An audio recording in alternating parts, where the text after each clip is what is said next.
시편 119편 67절에서 72절까지. 내가 고난을 당하기 전에는 길을 잃었으나 이제는 주의 말씀을 지키나이다. 주께서는 선하시어 선을 행하시오니 주의 규례들을 내게 가르치소서. 교만한 자가 나를 대적하여 거짓말을 날조하였으나 나는 전심으로 주의 법들을 지키리이다. 그들의 마음은 지방처럼 기름졌으나 나는 주의 법을 즐거워하나이다.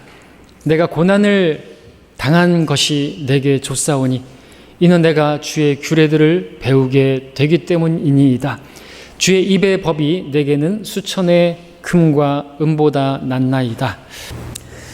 71절에서 내가 고난을 당한 것이 내게 좋사오니 라고 고백하고 있습니다. 고난은 좋은 것이라 제목이 되겠습니다. 고난은 좋은 것이라.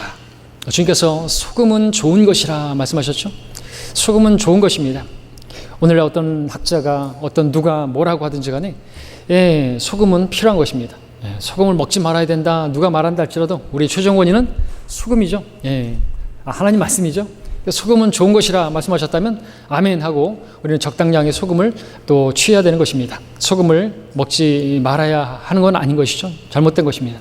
막 탈진 상태에 있는 사람, 막 고난 가운데 있고 막 땀을 많이 흘린 사람, 그 사람에게 물이 필요한 게 아니라 먼저는 소금이 필요하죠. 군대에 있을 때 그래서 물을 주지 않고 소금을 줍니다. 자, 우리 그리스도인들도 마찬가지입니다. 우리 고난 중에 있을 때 그 고난 중에 무엇이 필요할까요? 그 고난이 좋은 것이라 말씀하고 있습니다. 어떤 것이 좋을까요?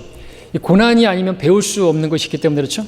그래서 배운다. 본문에서 계속해서 고난이 반복되고 있는데, 자, 성도의 삶은 어떻게 보면 믿지 않는 사람들보다 더 많은 고난이 있습니다. 그리스도인으로서 받는 고난이 있죠. 또 믿지 않는 사람들이 받는 고난도 우리도 역시나 받습니다. 여자에게서 태어난 사람 고생하려고 태어났습니다. 불티가 위로 올라가는 것처럼 사람은 고생하려고 태어나는데 그런 고난이 있습니다. 또 우리는 거기다가 하나님의 또 자녀로서 또 징계가 있습니다. 우리가 곁길을 가게 될 때 그 길을 바로잡을 수 있도록 하나님께서 우리를 또 징계하시는데 고난이 아닐 수가 없습니다. 그래서 우리의 여정은 고난의 연속이라고 말할 수 있죠. 자, 성도의 삶의 시작은 예수 그리스도를 구주로 영접하는 것으로부터 시작됩니다. 예수를 영접했을 때 믿는 것은 순간이지만 받는 것은 영생이고, 그리고 주님께서 우리가 오시게 되면 우리가 변화되어지고 우리가 하늘나라로 올라가는 것도 순간이 될 것입니다. 그죠? 다 순간입니다. 그러나 그 사이에 그 과정들은 결코 순탄치가 않습니다. 그 여정 가운데 우리가 있는 것이죠. 주님께서는 그 가운데 있는 우리들이 예수를 영접하는 그 순간 하나님의 자녀가 되었고, 이제 주님께서 오시면 우리는 순간적으로 호련히 눈 깜짝하는 순간에 변화돼서 하늘로 올라갈 텐데, 그 사이에 그 과정 가운데서 하나님께서 우리에게 가르쳐 주기를 원하시는 것입니다. 꼭 배워야 할 것이 있다고 말씀하고 계시는 것입니다. 그것을 배우게 하실 목적으로 하나님께서는 우리에게 먼저는 성경을 주셨습니다. 이 책을 주셨죠. 근데 이 책만으로는 안 되는 것 같습니다. 책만으로 될 것 같은데 하나님 말씀으로 사는 법을 배워야 되는데 그것만으로 안 되나 봐요. 하나님께서 우리에게 어떤 사람을 통해서, 우리 믿음의 본이 되는 어떤 사람을 통해서도 우리에게 가르쳐 주시고 배우기도 하시고, 또 때로는 환경을 통해서, 오늘 말씀에 따르면 고난을 통해서도 우리에게 가르쳐 주시는, 우리가 마땅히 배워야 할 것을 우리가 배울 수 있도록 무엇을 허락하시냐 하니까 고난을 허락하시는 것을 보게 되는 것이죠. 자, 오늘 본문을 통해서 이 고난을 통해서, 고난이 아니면 우리가 배울 수 없는 것이 있는 것 같은데 그 세 가지를 본문을 통해서 살펴보도록 하겠습니다. 자, 첫 번째로 이 고난은 좋은 것인데 왜 좋은 것입니까? 바른 길을 갈 수 있게 하기 때문이다. 바른 길을 찾을 수 있게 해주기 때문이다. 67절에서 말씀하고 있죠. 내가 고난을 당하기 전에는 길을 잃었으나 이제는 주의 말씀을 지키나이다 했습니다. 무엇을 통해서? 고난을 통해서라 말씀하고 있습니다. 물론 고난을 원하는 사람이 어디 있겠습니까? 아픈 거 원하는 사람 어디 있겠습니까? 누가 그것을 원하겠습니까? 고난을 주셔서라도, 다리 몽둥이 부러뜨리셔서라도 나를 좀 고쳐주십시오. 그래서 내가 바른 길을 가게 해주십시오. 여러분 그렇게 기도합니까? 안 하죠? 오히려 주님 불쌍히 여겨주십시오. 자비를 베풀어 주십시오. 징계를 거두어 주십시오. 이렇게 기도하지 않습니까? 근데 하나님께서는 우리가 이런 고난을 통해서도 배우기를 원하셔서 또 우리가 믿음의 사람이라고 한다면 이렇게 고백할 것입니다. 고난을 당하는 것이 내게 좋다고. 왜냐하면 그 고난을 당하기 전에는 우리는 길을 잃어버릴 수 있기 때문에. 자, 교실에서만, 교회 예배당에서만 배울 수 있다면 참 좋겠죠? 근데 뜨거운 태양 아래서도 또는 아주 혹한 데서도 배워야 하는 것이 있는 것입니다. 집안에서만 배우면 참 좋겠는데 저 크고 두려운 광야에서도 그 과정을 통과해야만 또 배울 수 있는 것이 있기 때문에 하나님께서는 그런 부분들을 허락해 주시는 것이죠. 왜냐하면 그런 곳에서 또 배워야만 우리가 그리스도의 장성한 그 믿음의 분량에 이를 수 있기 때문이죠. 지식만으로 안 되는 거죠. 그 장성한 온전한 성장, 믿음의 덕의 지식에서 끝나는 게 아니라 지식의 절제, 인내가 필요하다? 그러면은 어떤 참는 게 있어야 되겠죠.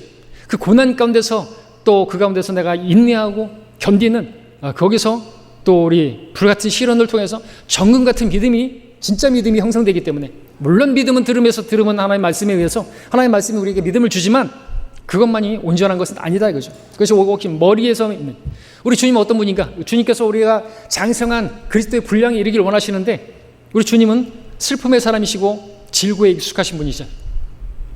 우리도 그러한 질고 그런 고난을 통해서 우리는 그리스도의 장성한 믿음의 분량에 이를 수가 있고 그리스도와 같이 될 수가 있겠죠. 우리 주님께서 우리를 구원하신 목적, 최상위 목적이 뭐예요? 최상위 목적이 뭐예요? 수요 설교에 안 들으셨어요? 하나님의 아들의 형상에 일치되는 것이라고 말하고 있지 않습니까? 그분과 같이 되는 것입니다. 그 외모만이 아니라 그분의 그 본성, 하나님의 그 본성의 동참자가 되고 그분의 마음을 품고 자, 하나님께서 우리가 하나님의 자녀로 태어났을 때부터 우리가 가야 할 길을 다 알고 계시는 분이시죠? 또 계획하고 계신 분입니다. 우리를 향하신 하나님의 뜻이 있고 계획이 있고 목적이 있으세요. 아무런 목적 없이 계획 없이 인도하시는 그런 인도하심이란 없는 것입니다. 하나님께서 구약의 교회, 이스라엘 백성들 출애굽시키시고 그들을 인도하시는 그 여정 분명한 목적이 있으셨죠? 그 목적 가운데 근데 주님께서는 그들에게 또 광야도 허락하시고 많은 시련과 시험도 허락하셨습니다. 홍해 앞에 서게도 하시고 자 그처럼 우리 그리스도인들 불러주신 목적도 반드시 있다 이거죠. 그분의 목적에 따라 부르심을 받은 자들 모든 일이 합력하여 선을 이룬다고 했는데 고난도 하나님께서 합력하여 그 선한 우리 하나님의 형상에 일치되는 그것을 이루시는 우리 주님이시라는 것이죠. 우리 주님은 어떤 분이셨는 거죠? 과거에는 선지자셨죠? 지금은 대제사장으로 계시죠? 앞으로는 만왕의 왕으로 통치하실 분으로 오실 것이죠? 이러한 예수님의 또 형상에 또 일치시키는 것도 주님의 뜻이죠. 우리 직분, 예수님께서 가지고 계셨던 그 직분, 또 그 가지실 직분, 우리도 가지게 돼야 되고 가져야 되는 거죠. 이 땅에서 우리는 지금 선지자와 같이 하나님의 말씀을, 복음의 말씀을 선포해야 되는 것입니다. 선지적 사명 가지고 우리가 선지자로서 복음을 선포하는 일을 해야 되는 거죠. 또 제사장으로서 성도들을 위해서 기도하고 교회를 위해서 기도하고 하나님을 섬기는 제사장 일을 해야 하는 것입니다. 이 일을 잘하면 주님과 함께 주님께서 왕으로 통치하실 때 여러분들도 왕처럼 통치하게 되는 것입니다. 예수님처럼 예수님과 같이 그렇게 이 목적으로 우리를 부르시고 그 목적을 이루기 위해서 우리에게 일어나는 그 모든 일들 그것이 내가 볼 때는 참 싫지만 고난이라 할지라도 모든 일을 합력하여서 바로 그것을 그 선한 것을 이루시는 것이죠. 자, 이것이 우리를 구원하신 주님께서 우리를 인도하시는 그 여정에 있는 것입니다.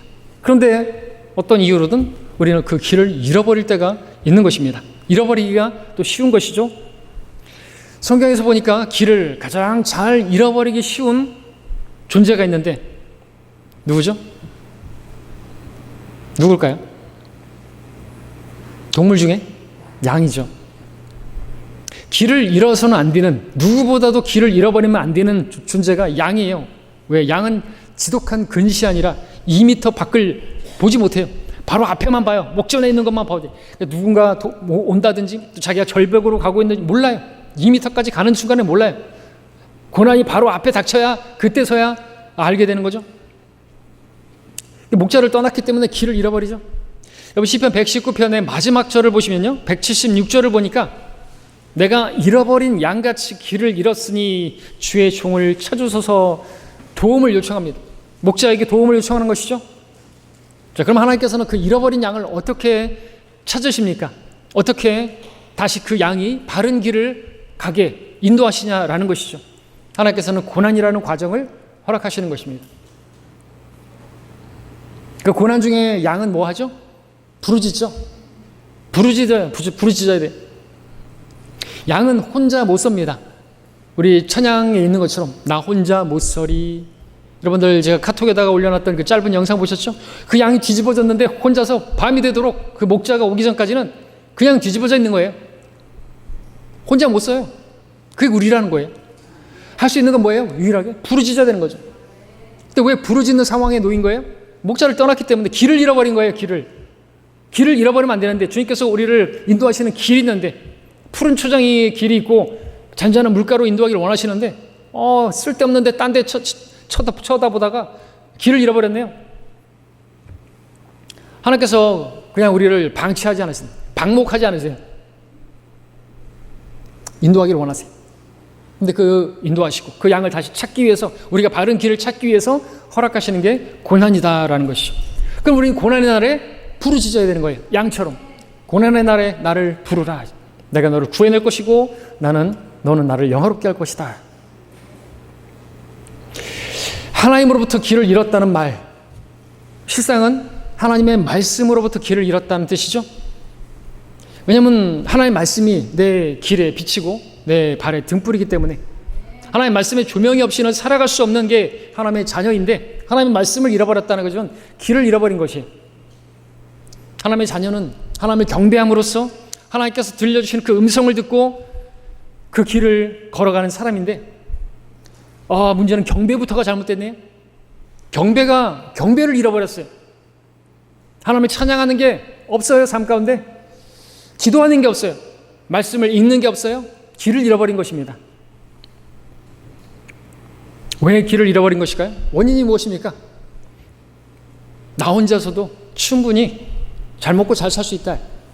하나님 없이도 혼자서도 얼마든지 잘 살 수 있다는 그 교만이 길을 잃어버리게 만든 것이죠. 나는 길이요 이신 그분, 주님은 아니도 저 얼마든지 제 길을 잘 개척해 나갈 수 있습니다. 이스라엘 백성을 보십시오.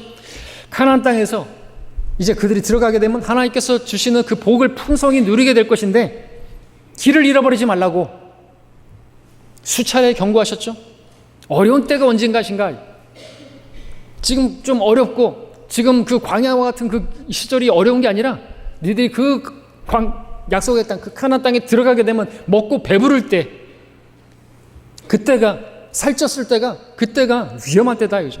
그때 잃어버리지 말라고, 길을 잃어버리지 말라고, 주님을 잃어버리지 말라고 수차례 경고하셨음에도 불구하고 그 경고를 무시한 결과 이스라엘은 결국 길을 잃어버리고 말았습니다. 신명기 32장 18절에서 그러나 여수르니 살찌자 걷어찼도다. 살이 쪘어요. 기름이 졌어요. 오늘 본문의 70절 같은 경우에도 그들의 마음은 지방처럼 기름졌으나 그랬는데, 등 따숩고 배부르니까 하나님을 버려버려요. 아픈 데도 없고 형통하니까 하나님 필요 없어요. 내가 살찌고 내가 굵어지고 내가 기름으로 덮이니 그가 자기를 지으신 하나님을 버렸고 자기 구원의 반석을 가볍게 여겼도다. 내 생애 가운데서 하나님보다 중요한 분 없는데 하나님이 뒷전이 첫째가 아니라 셋째, 넷째, 10번째가 돼버린 거죠. 너를 낳은 반석에는 내가 무관심하고 너를 지으신 하나님을 내가 잊었도다. 길을 잃어버린 것이죠. 부족한 게 없고 매일매일의 삶이 편안하고 갈등도 없고 슬퍼할 일도 없고 편안하면 정말 좋은가요? 그러면 하나님을 잘 섬길 수 있을 것 같은데, 인간의 육신이라는 것은요 결국 그렇지 않습니다. 오히려 하나님으로부터 더 멀어지는 거예요. 육신은 성령을 대적해서 하나님과 반대로 가려고 해요. 육신적이 되면 하나님을 버려버려요. 이 세상에서 취해졌기 때문인가요? 이 세상은 우리 그리스도인들에게 어떤 곳입니까? 우리는 이 땅에서 순례자입니다. 이 세상은 잠시 지나는 곳이 통과하는 것입니다. 그런데 어떤 사람들에게는 이 세상이 낙원이에요. 이 세상이 지상천국이에요. 너무나 편합니다. 어려운 게 없으니까. 그런 성도는 길을 잃어버린 쉬운 상태가 되는 것이죠. 하나님께서는 고난을 허락하심으로써 다시 그 순례자로서 이 땅에서 타국인으로서 믿음으로 살아가도록 그렇게 인도하시는데 고난을 사용하십니다. 우리 육신은 하나님을 멀리하려고 하는 속성이 있어요. 그런 경향이 있습니다. 육신은 이 세상을 따르려고 하는 그러한 성향이 있는데 그거를 그냥 방치하면 안 되는 거예요. 육신이 원하는 대로 그냥 내버려두면 안 되는 거예요. 육신은 내버려두면 그냥 갈 때까지 갑니다. 로마서 1장에 보니까 어떻습니까? 하나님께서 그 이방인들을 버림받은 마음을 내버려두니까 어디까지 갑니까? 동성연애까지 가고 하나님의 심판을 알면서도 그 같은 일을 즐거워하고 기뻐하고 심판밖에 안 남는 거예요. 심판밖에 안 남는 거예요. 탐심을 조심하라고 수차례 경고했는데도 그 경고에 귀 기울이지 않으면 길을 잃어버리는 거예요. 탐심, 세상을 사랑하는 그 욕심. 누가복음 12장에 어리석은 부자의 비유가 나오죠. 어리석은 부자 모든 것을 다 가졌어요. 여유롭습니다. 비참한 상태가 되죠. 그 마지막은 어떤 상태인가? 하나님 말씀을 듣지 않는 상태가 되는 거예요. 들리지 않는 거예요. 말씀하셔도 들을 귀가 없어요. 이 시간에도 하나님의 말씀이 선포되어지는데 들을 귀가 없어요. 나에게 하시는 말씀인데 듣지를 못해요. 마지막으로 그에게 주어지는 하나님 말씀이라는 게 뭔지 아세요? 심판의 말씀이에요. 오늘 밤 내가 너를 데려가겠다. 하나님 말씀을 들어야 되는데 듣지를 못하네요. 마지막 말씀은 그것밖에 없어요. 더 늦기 전에 창조주를 기억해야 되는데 하나님 말씀을 기억해야 되는데 그 하나님 말씀으로 돌아오라고 하는데 여러분 광야 고난을 허락하신 이유가 뭐예요? 겸손하게 하고 빵으로 사는 게 아니라 하나님의 말씀으로 사는 법을 배우게 하시려고 그렇게 광야에 그 고난을 허락하셨는데 그것을 배우지 못하면 그래서 하나님 말씀으로 돌아온다는 것은 하나님께로 돌아온다는 것이고 거기로 돌아오지 않는 이상은 그 고난은 계속 반복되는 거예요. 계속 반복되는 거예요. 40년이 걸릴 수도 있는 거예요. 현명해야 되겠죠? 계시록 3장에 나오는 라오디케아 교회 마찬가지입니다. 스스로 고백합니다. 나는 부자고 부유하고 아무것도 부족한 게 없어. 주님도 필요 없어. 주님이 밖에 계셔요. 교회가 집단적으로 개인적으로 주님 버린 게 아니라 집단적으로 지금 많은 교회가 지금 이 시대가 그렇다는 것이지. 하나님 평가는 뭡니까? 비참하고 눈멀고 소경이라 영적인 가난하고 눈멀고 헐벗었다 그것을 알지 못하는 소경이다라고 말하고 있습니다. 혹시 내가 그 사람 아닙니까? 자, 이처럼 길을 잃어버리게 되면요 하나님 앞에서 그렇게 살아가는 것이 아니라 다른 사람과 비교하면서 또 다른 사람들의 어떤 판단에 좌지우지하면서 좌로나 우로나 치우치면서 그렇게 살아가는 매우 불안정한 삶을 살게 된다는 것이죠. 69절을 보십시오. 교만한 자가 나를 대적하여 거짓말을 날조하였으나 여러분들 주님의 길을 잃어버린 사람들은 주님을 잃어버린 사람들은요 주님의 말씀을 잃어버린 사람들은 사람들이 말하는 그 말들에 상처를 받고 좌지우지한다는 거죠. 근데 주님의 말씀을 찾은 사람들, 주님의 길을 찾은 사람들, 그 길에 선 사람들은요, 나는 전심으로 주의 법규를 지킨다. 그 사람들은 다른 사람들이 무슨 말을 하든지 간에 흔들리지 않습니다. 나에 대해서 거짓말을 하고 나에 대해서 막 성토하고 나에 대해서 비난하는 말을 하고 없는 말을 만들어내고 그래도 신경 안 써요. 사람들의 말에 신경 안 써요. 근데 길을 잃어버린 사람들, 말씀이 없는 사람들은 그냥 사람들이 뭐 말을 하면 거기에 다 그냥 좌지우지가 되고 그것 때문에 상처를 받았다 그러고 그것 때문에 교회를 떠난다 그래요. 길을 잃어버린 거예요. 누가요? 사람들을 왜 자꾸만 의식하냐 이거죠. 다른 사람이 나한테 무슨 말을 하면 그 말이 왜 그것 때문에 상처를 받고 그것 때문에 막 믿음까지도 뿌리까지도 흔들려 버리냐 이거죠. 말씀이 없는 거예요. 길을 잃어버린 겁니다. 주님을 붙들고 있지 않는 것이라는 것이죠. 또 70절처럼 그들의 마음은 지방처럼 기름졌으나 말씀이 없는 사람, 하나님 없는 사람들은 그냥 이 땅에서 배에 기름이 끼는 것, 그러니까 이 땅에서 출세하고 그런 출세지향적인, 그러니까 욕심을 부리면서 살아가는 그런 삶을 살아가는데 복된 삶이 아니라는 거죠. 길을 잃어버린 것이. 그런 성도에게 하나님께서 필요하시면 고난을 주셔야 되는 거예요. 왜? 그 고난이 아니면 그냥 기름이나 끼고 그냥 소고기나 먹고 돼지고기 먹고 이 땅에서 유유자적하고 그렇게 여유로운 삶을 살고 그 어리석은 부자처럼 여러 해 동안 내가 쌓아놨으니 편히 먹고 마시고 즐기자, 길을 잃어버린 거예요. 그 어리석은 부자에게는 다 있는데 뭐만 없어요? 하나님만 없어요. 하나님을 배제한 인생, 망한 것이거든요. 우리는 이 땅에서 그렇게 세상에서 막 출세하고 배에 기름기 끼고 배 나오고 그렇게 살라고 이 땅에 남겨두신 게 아니에요. 하나님의 뜻을 이루는 자, 그게 성공이죠. 출세는 성공이 아닙니다.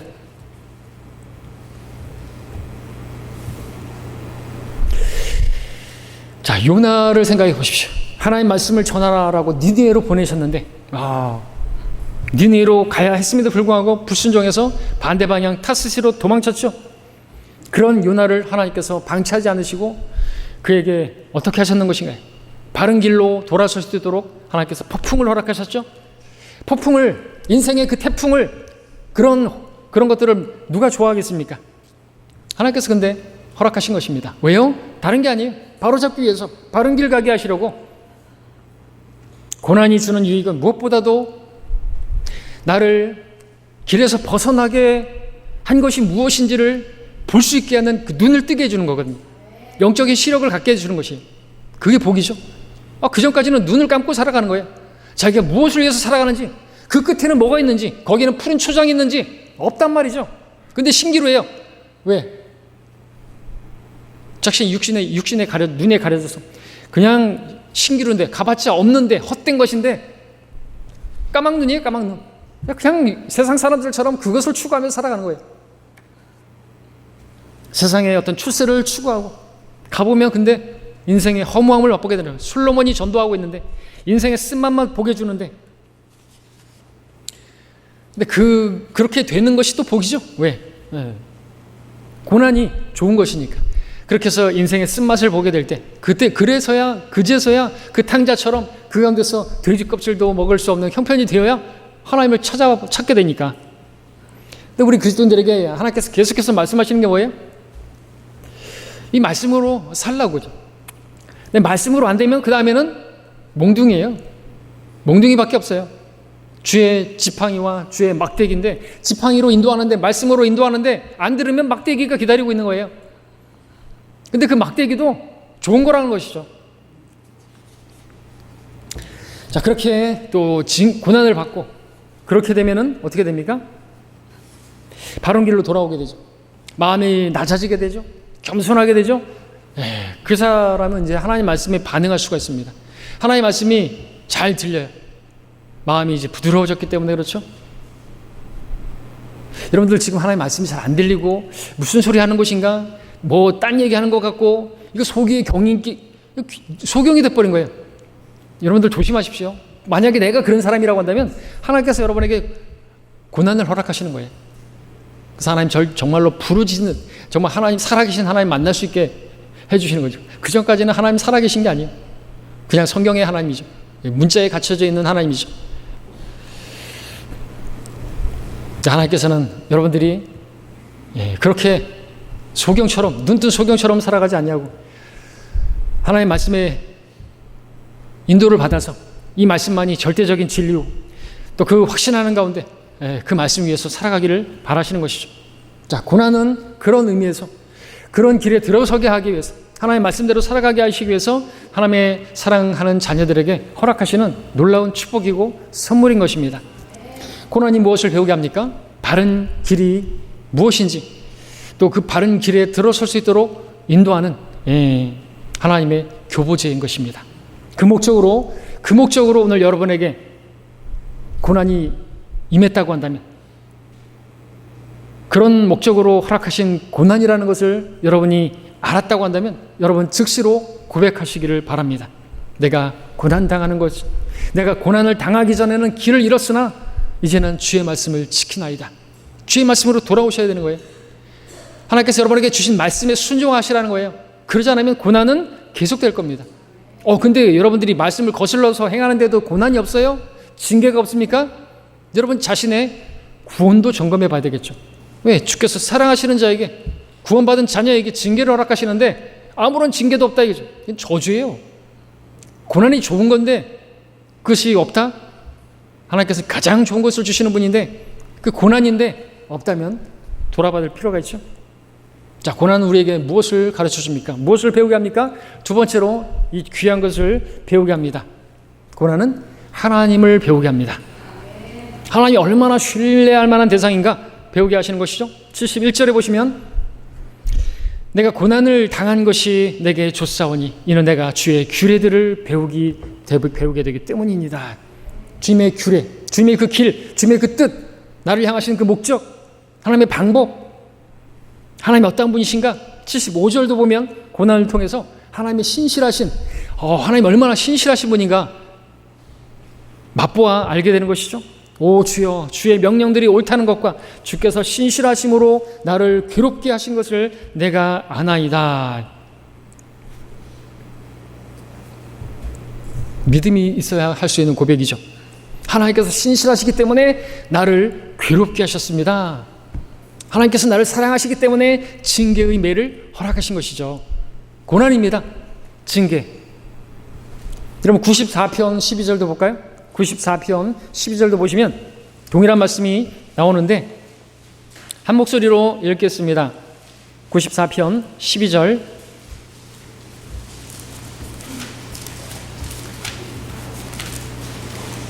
시작.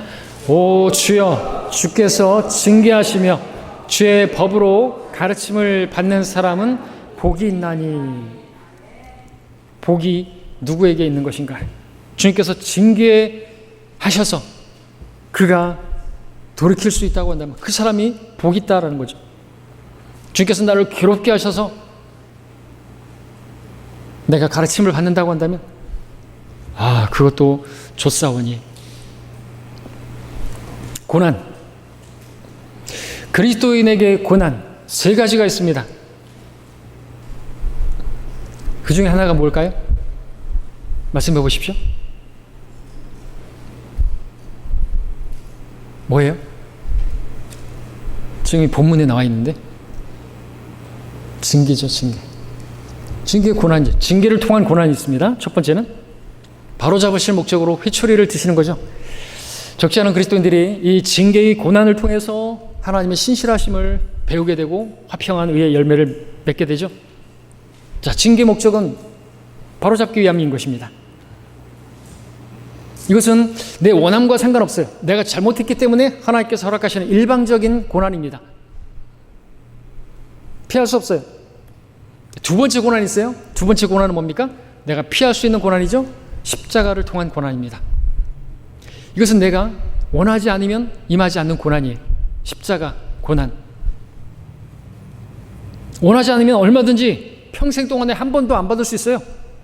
피할 수 있는 고난입니다. 십자가는 내가 자원해야, 내가 동의해야 오는 고난이죠. 징계는요, 내 동의와 상관없어요. 하나님께서 허락해 주시는 고난이죠. 자, 십자가의 고난. 내가 원해야지 받는다고 했는데 대표적인 분이 예수님이시죠. 예수님께서도 얼마든지 원하지 않으셨으면 십자가 안 지셨어도 됐어요. 얼마든지 피할 길이 있으셨어요. 그러나 주님께서는 십자가를 지기로 결정하셨기 때문에 십자가를 지신 것이죠. 하나님께서 여러분들도 그렇게 자원해서 십자가를 지기를 원하시는 거예요. 물론 싫죠. 고난인데 누가 고난을 좋아해요? 근데 주님께서는 우리를 위해서 고난을 당하셨습니다.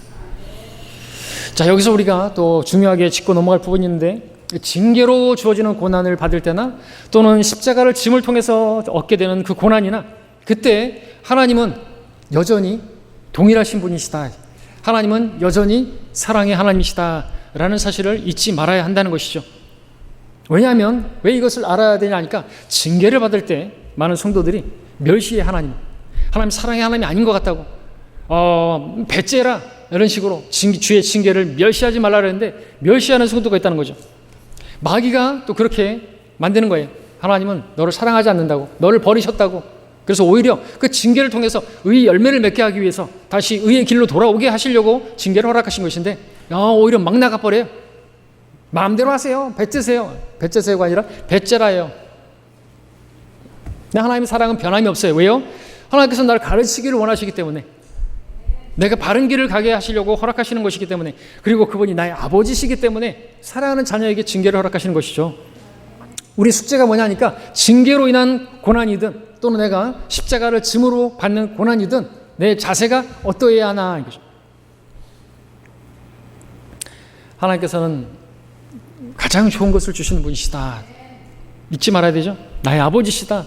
나를 사랑하시기 때문에 어떤 것이든 모든 것을 통해서도, 징계를 통해서도 하나님께서는 나에게 선한 길을 가게 하시려고 합력해서 선을 이루신 분이라고 믿어야 되는 거죠.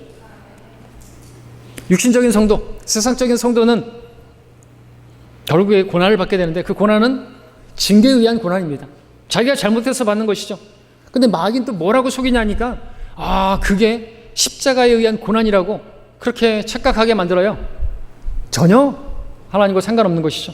전혀 상급과 상관없는 것입니다. 여러분이 지금 영과 진리로 하나님께 경배를 드리고 계십니다. 근데 마귀는 이것도 십자가라고 생각하게 만들어요. 주님 때문에 지금 당하는 고난이라고. 여보세요. 착각하지 마세요. 고난이 아니에요, 그거는. 근데 마귀가 속인다니까요. 내가 주님을 나중에는 괜히 믿었어. 이 황금 같은 주일날 여자친구하고 저 놀러 가고 재밌게 즐기고 해야 되는데 지금 여기서 뭐 하고 있는 것인가? 주님 때문에 당하는 고난이라고. 경배 드리는 게 십자가라고, 고난이라고, 희생이라고, 하나님께 드리는 헌금이, 헌신이 십자가 아닌 것이에요. 특권입니다. 아무나 누릴 수 없는 복입니다.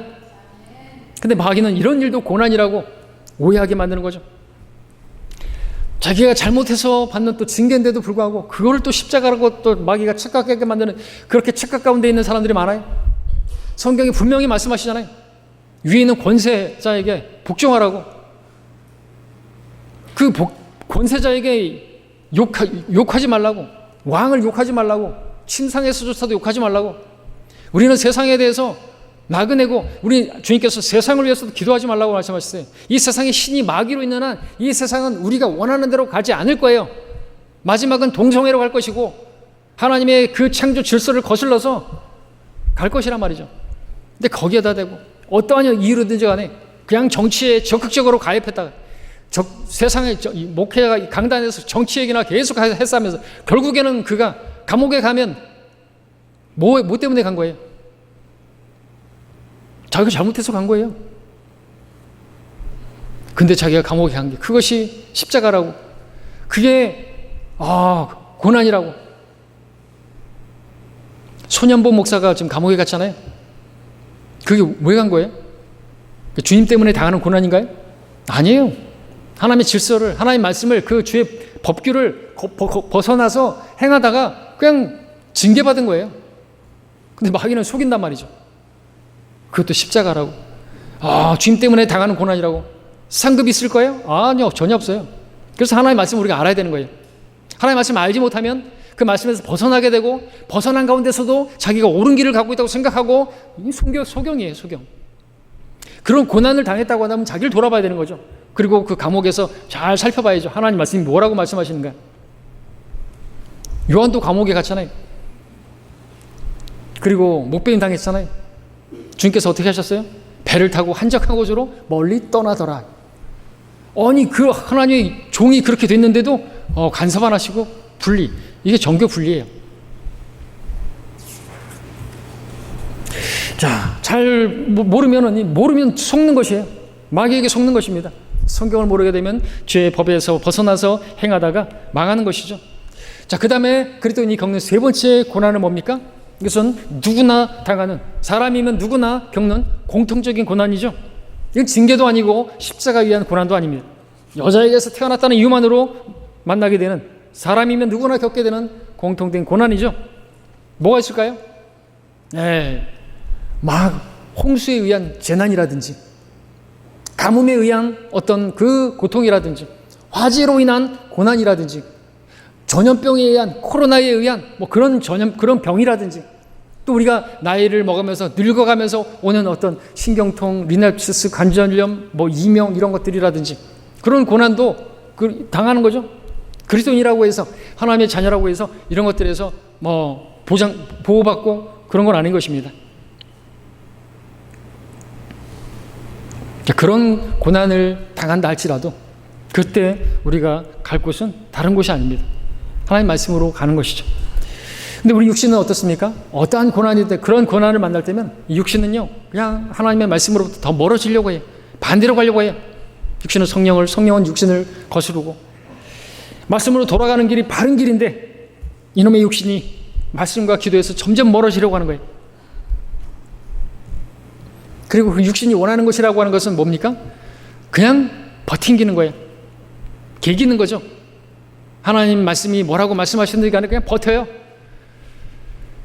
그 고난이 왔는데 하나님께서는 그 고난 가운데서 하나님의 말씀으로 사는 법을 배우게 하시려고 허락하신 그 광야고 어려움이고 징계인데 그 가운데서 오히려 그냥 버텨요. 기도하지도 않고 말씀을 읽지도 않고 경배하지도 않고 그냥 버텨요. 시간이 해결해 주겠지. 근데 하나님께서는 고난이 왔을 때 말씀을 가까이 해야지, 그 말씀을 통해서 바른 길로 인도하시고 결국에 하나님을 만날 수 있도록, 하나님을 바로 알 수 있도록, 하나님의 그 신실하심을 배울 수 있도록 인도하시는 분이신 것이죠. 그 말씀으로 살게 하시려고, 그 법을 깨우치게 하시려고 허락하신 고난인데 그 가운데 그냥 낙심하고 있어요. 입이 삐쭉 나와가지고 마음대로 하세요. 내가 성경 읽나 봐라, 내가 기도하나 봐라, 내가 예배 드리나 봐라. 오히려 더 멀어져 버려요. 하나님으로부터, 교회로부터. 청개구리도 이런 청개구리가 없겠죠. 우리 성경은 이렇게 말하죠. 우리에게 이런 까닭에 우리가 낙심하지 않노라. 하나님의 말씀이 없는데 어떻게 이럴 수가 있어요? 낙심할 수 있는 상황이 놓이면 낙심해야죠.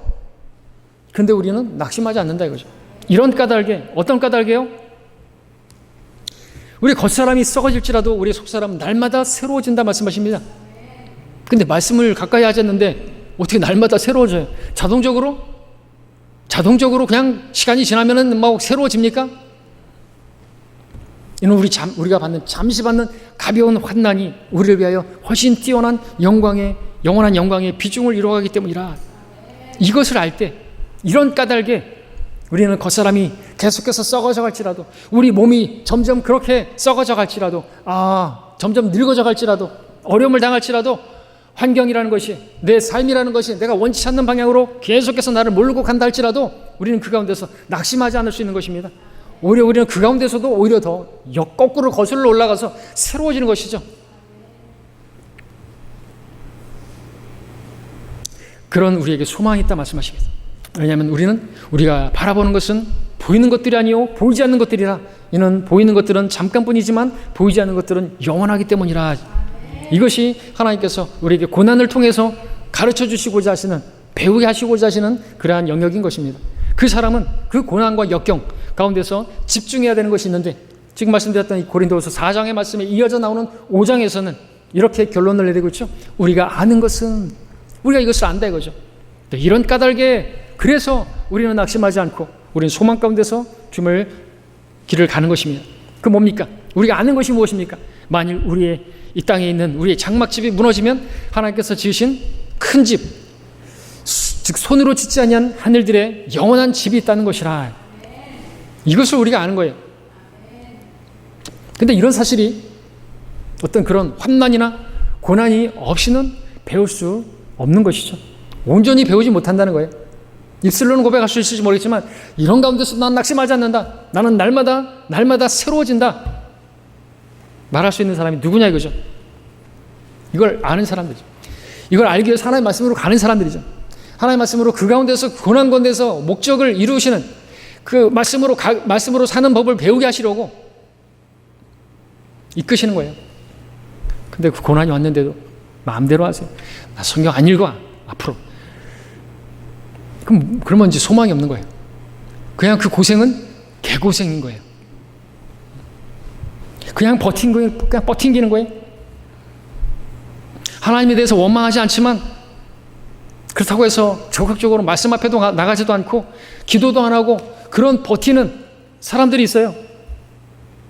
그 아픔 가운데 기도도 안 해요. 시간 지나면 다 해결되겠지. 그러고.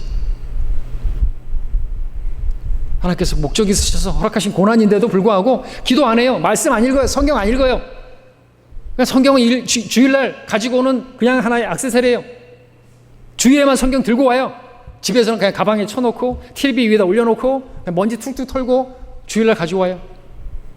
그러면 안 되는 거예요. 그래서 허락하시는 고난이에요. 아픔을 허락하세요. 눈을 떠야죠. 아무것도 배우지 못하는 거예요. 고난을 주셨는데도 불구하고. 자, 우리가 새로운 피조물로 거듭나는 것 순간이라고 말씀드렸죠. 우리 육신의 죄들의 몸을 벗어버리고 그리스도의 영광스러운 몸으로 변모돼서 올라가는 것도 순간입니다. 그러나 그때까지 있게 되는 그 과정 가운데 우리에게는 견뎌야 하는 고난이 있습니다. 우리가 아는 것은 무엇인가? 우리가 무엇을 아는 것입니까? 주는 우리가 왜 태어나는지를 알고 우리가 왜 사는지를 알고 우리는 결국 어떻게 될지 우리는 알고 있는 사람들인 거예요. 이 때문에 우리가 애쓰는 것은 우리가 거하든지 떠나 있든지 그분을 기쁘시게 해드리길 바라는 것이라. 이는 우리 모두가 반드시 그리스도의 심판석 앞에 나아가 선이든지 악이든지 각자 자기가 행한 것을 그대로 받을 것이기 때문이라. 각자 몸으로 행한 것들을 받을 것이기 때문이라. 이것을 아는 것입니다. 그렇기 때문에 지금 좀 아프고 불편하고 이런 것들은 그런 것들에 막 좌지우지 되지 않아요.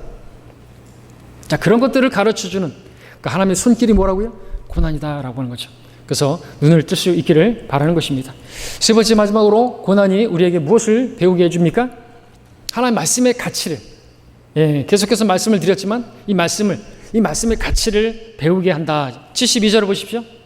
시편 119편 다시 돌아오셔서 72절에 보니까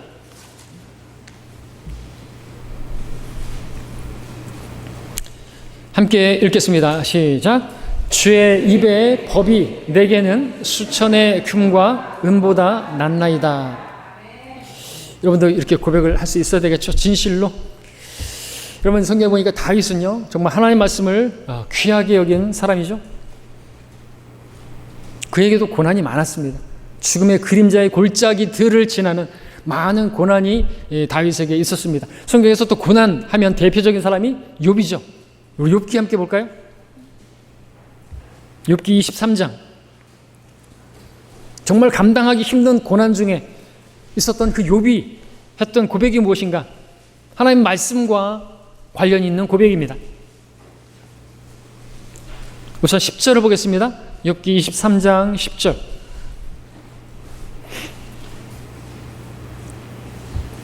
그러나 그는 내가 택한 길을 알고 계시니 그가 나를 연단하시면 내가 금같이 나오리라. 믿음 없이 할 수 있는 고백입니까? 하나님께서는 나의 길을 알고 계십니다. 근데 그 길은 용광로의 길입니다.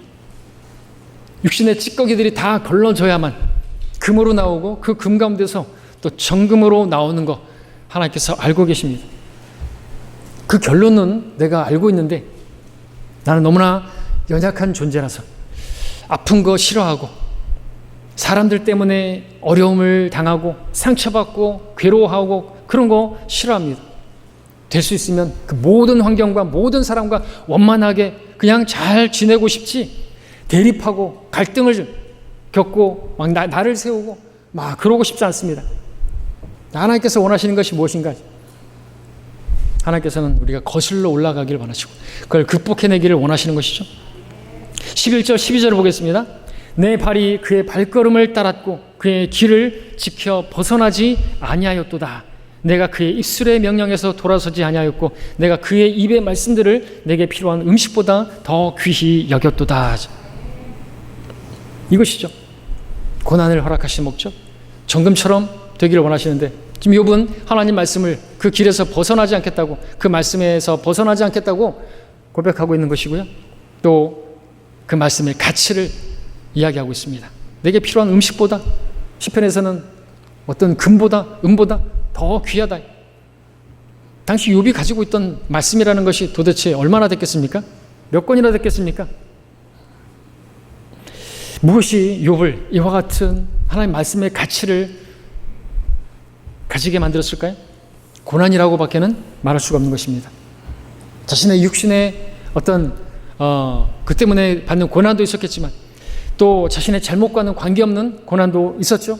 중요한 것은 욥이 하나님의 목적대로 반응했다라는 것이, 지금 하나님의 말씀에 따라 하나님께서 원하시는 그 답을 하고 있는 것이죠. 말씀드린 것처럼 고난이 오면 하나님으로부터 멀어진다고 했습니다. 막 뭐 힘들고 아프고 그러면 하나님으로부터 더 멀어진다고 했습니다.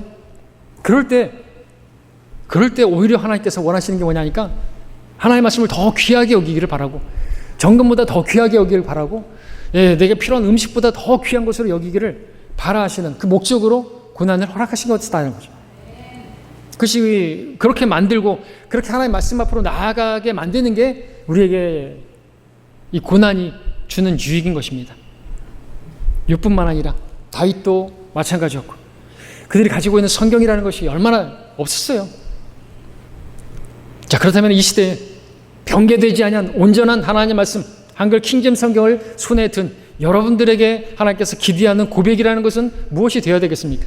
적어도 욥보다는, 다윗보다는 여러분들이 하나님의 말씀을, 온전한 말씀을 가졌다면 여러분들도 고백할 수 있어야 되겠죠. 이 말씀이 여러분의 손에 들려지기까지 어떠한 과정을 거쳤고 어떻게 여러분의 손에 쥐어지게 되었는지 안다고 한다면, 그것을 너무나 잘 아시는 여러분들이잖아요. 그렇다면 어떻게 고백해야 되겠습니까? 순교의 피를 통해서 여러분에게 주어진 성경 아닙니까?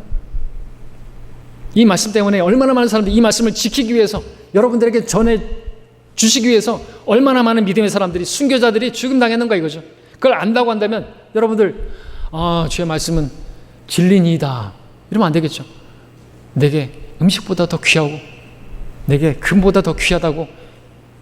근데 그걸 누가 말할 수 있나 이거죠. 입술로만 말한 건 아무것도 아니죠.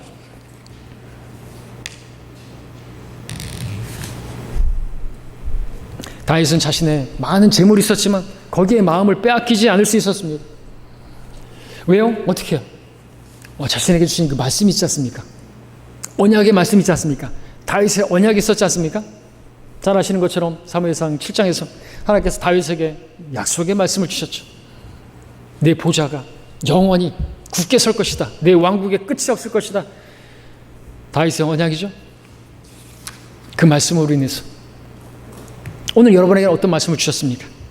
어떤 말씀을 주셨습니까? 그 말씀의 가치를 여러분 어떻게 여기고 계십니까? 이 시간에 주시는 하나님 말씀이 여러분에게 얼마나 가치 있는 것입니까? 고난은 참으로 좋은 것이라고 하나님께서 가장 좋은 것을 주시는 분이신데, 오늘 이 말씀을 통해서 여러분들은 이 말씀이 얼마나 가치 있다고 여기십니까? 혹시 지금 주시는 말씀보다 이 말씀 시간이 끝나고 나서 여러분이 먹는 그 음식이 더 귀하다고 여기고 있지는 않습니까? 혹시 하나님의 말씀이 그 야에서의 그 팥죽 한 그릇만 못한 그런 말씀으로 있다고 한다면, 하나님께서 필요한 건 뭡니까? 여러분에게 필요한 게 뭘까요? 고난을 허락할 수밖에 없는 거예요. 여러분, 입맛이 없을 때, 옛날에 저는 할머니가 쓴바귀를 주셨어요. 쓴바귀 나물로 먹고 그걸 먹고 나면 입맛이 돌아온다고. 하나님 말씀에 입맛이 없습니까? 하나님 말씀이 달지 않습니까? 하나님 말씀이 가치가 없습니까? 내게 필요한 음식보다 못합니까? 그러니까 하나님께서 쓴맛을 보여주셔야 되죠. 인생의 고난을 통과하게 하시는 거예요. 두렵지 않으세요? 어떻게 해야 될까요? 하나님 말씀 사모해야 되겠죠. 근데 진짜 사모하는가? 그건 좀 다른 문제인 것 같아요. 쓴바귀를 먹어야 되겠죠. 고난 있는 성도, 지금 현재 핍박받고 있는 성도, 남편 때문이든 아내들 때문, 어려움이 있는 성도, 그것이 어떤 형태의 어려움이든지 간에 그 성도는요, 지금 눈빛이 다르죠. 예배 시간에 눈이 초롱초롱해요. 그런 성도는 눈이 희미하지 않아요. 동태 눈이 아니에요. 눈이 지금 반짝반짝 빛나고 있어요. 왜요? 하나님의 말씀을, 그 가치를 알고 있기 때문에 그렇죠. 고난 때문에 그래요. 그들에게 하나님의 말씀 꿀처럼 답니다. 내가 그것을 먹었더니 그것이 내 입에 꿀처럼 달더라. 이런 고백이 고난 없이 가능할까요? 가능하다고 한다면 훌륭한 성도겠죠. 자, 고난은 하나님의 말씀의 진짜 가치를 알게 하기 때문에 고난은 좋은 것입니다. 말씀을 정리하겠습니다. 오늘 시편 기자가 고백했습니다. 고난당하는 것이 내게 좋사오니. 여러분도 이렇게 고백하시겠습니까? 고난의 목적을 알게 된 성도라야 고백할 수 있겠죠.